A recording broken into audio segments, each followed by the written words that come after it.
This podcast is made possible by the listener members of Nashville Public Radio. This is the Nashvillager Podcast.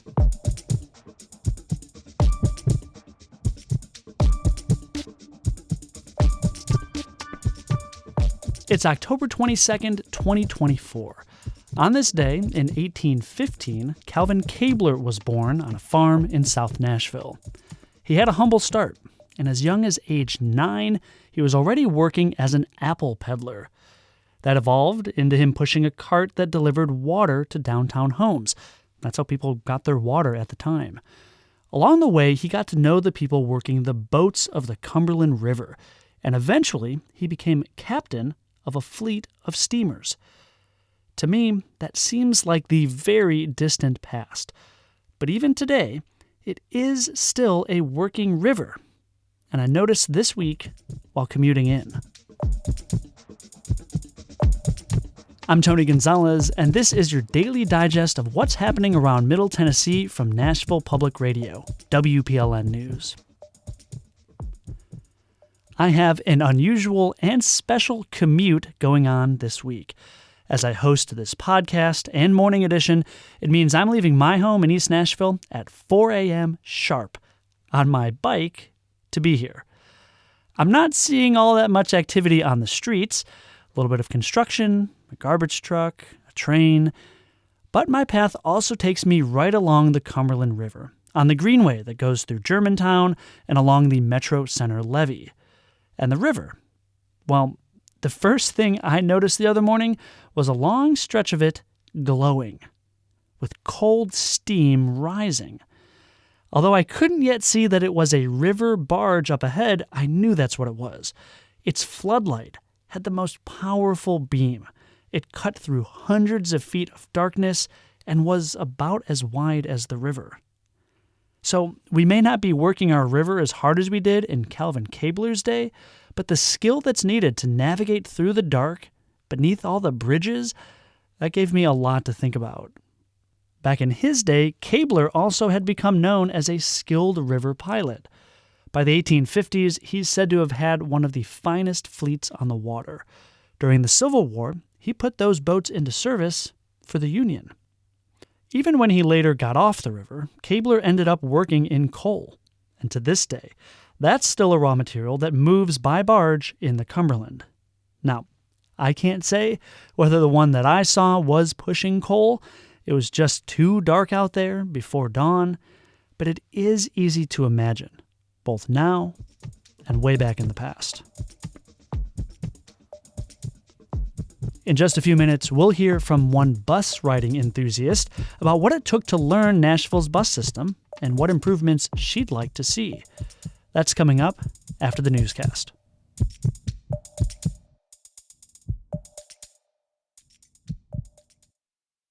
Hi, I'm Miriam, WPLN's Power and Equity reporter, and I've been busy this fall making sure you have all the information when it comes to the names on your ballot and how to cast one. At WPLN News, we believe in democracy. In fact, our funding model relies on you casting your vote for local journalism in the form of a donation. Make your voice heard and support your favorite public radio station online at WPLN.org.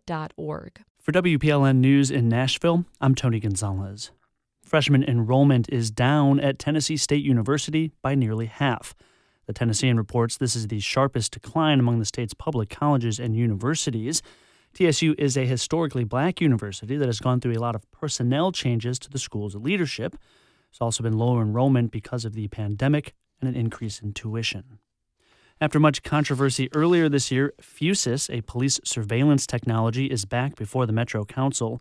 Under a new $700,000 contract, businesses could register their security cameras through Fusus. Nashville's police department says this could expedite criminal investigations because they can better access video footage. Similar legislation appeared before the council about a year ago, but it was ultimately withdrawn after an outcry from the community. Some worry the surveillance technology would lead to over-policing in certain communities. Now the contract is back, but council members deferred considering the plan until a public hearing is called for November 17th. It's about that time again, flu season. Your pharmacist is likely asking if you want to get your flu and COVID vaccines, and there are clinics popping up. If you're not sure whether to get them together or which shot to get, WPLN's health reporter Catherine Sweeney has the latest. It's been a few years since the first round of coronavirus booster shots came out, but Dr. William Schaffner with Vanderbilt University Medical Center says the advice has remained the same. You can get them simultaneously, or you can choose to get them both in the same arm. As I like to say, you can roll up both sleeves or maybe just one. Now, there's a new updated vaccine for COVID by Novavax. That's a more traditional kind of inoculation, so people who still feel conflicted about mRNA technology and the other shots might prefer it. Studies show the Novavax might have fewer side effects, like fever and muscle soreness. Catherine Sweeney, WPLN News. Flood relief efforts and what donations are most helpful are evolving in East Tennessee. Not needed, water, food, diapers, cleaning supplies, or used clothing. In need, especially as the weather changes, are generators, space heaters, and fuel. That's according to the Knoxville News Sentinel, which spent a day shadowing the massive volunteer effort being run through the Bristol Motor Speedway. The hub also includes a call center to coordinate relief supplies across 12 counties. That's where volunteers are also trying to debunk misinformation.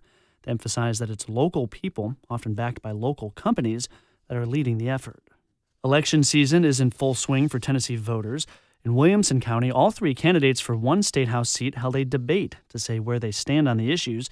WPLN's Miriam reports not every race in the state is getting the same treatment. Education and public safety were the big topics of the night. Democratic nominee Claire Jones and the independent candidate Alana LeBlanc both opposed the school voucher program.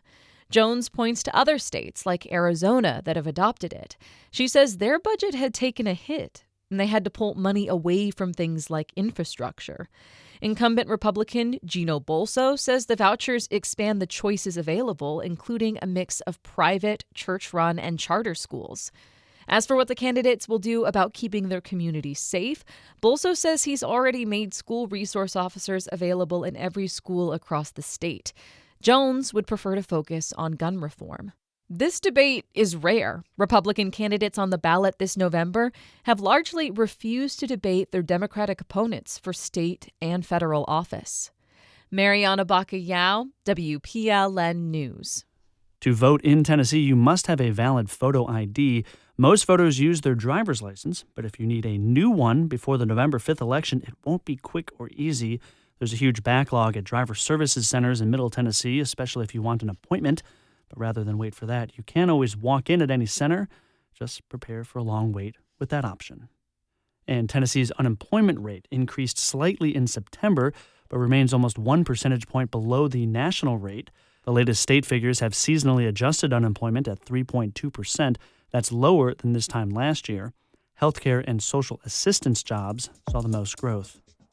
You'll find more news anytime at WPLN.org. Nashville's upcoming transit referendum, which asks voters to approve a sales tax increase to fund a massive transit overhaul, could lead to big changes for many bus riders. With that vote looming, WPLN's Cynthia Abrams is bringing us stories directly from the bus. Today, she rides with one Green Hills resident who, after putting a concerted effort into learning to use public transit, has begun evangelizing her community. As Gaye Vicovius boards the bus, bound for a Midtown event, she's not alone. My two sisters, my friends.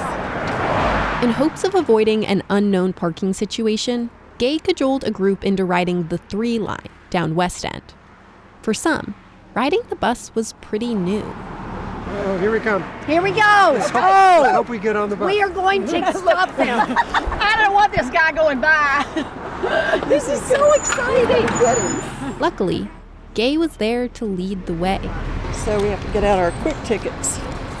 But just a few years ago, Gaye, too, was a stranger to Nashville's bus system.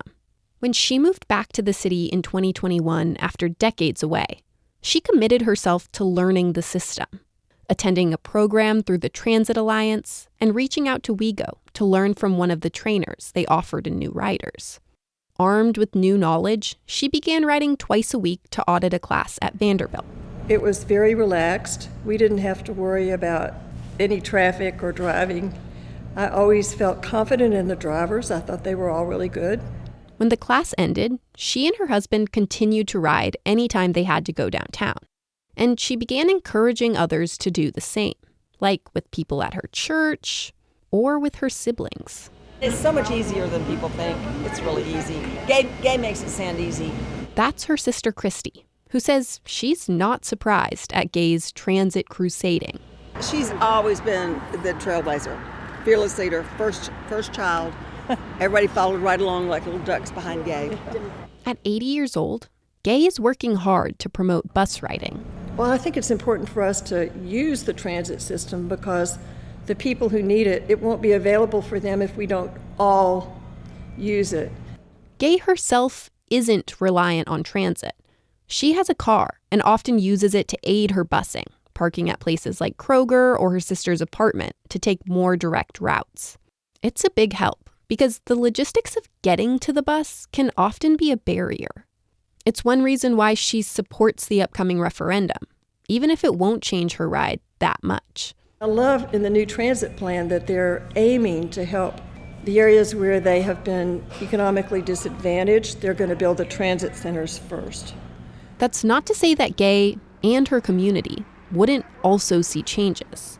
The 3-line that her group took that night would be added to the frequent service network, meaning it would run every 20 minutes or so, every day of the year.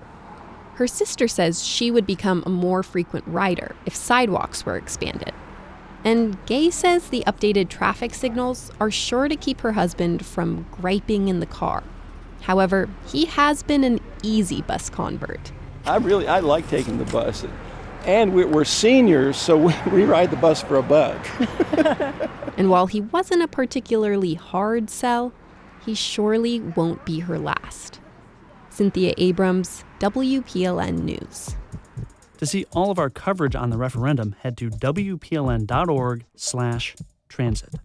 We do this roundup of Nashville news every weekday. Please consider subscribing on your favorite podcasting app. Thanks so much to all of you who have left us 5-star reviews or thumbs up in your app of choice. That little bit of love really does tell the algorithms that more people should hear about us. And of course, everything at WPLN News is listener supported, and you can make a donation at WPLN.org. We are in our fund drive this week. And that's it for today. Thanks so much for listening.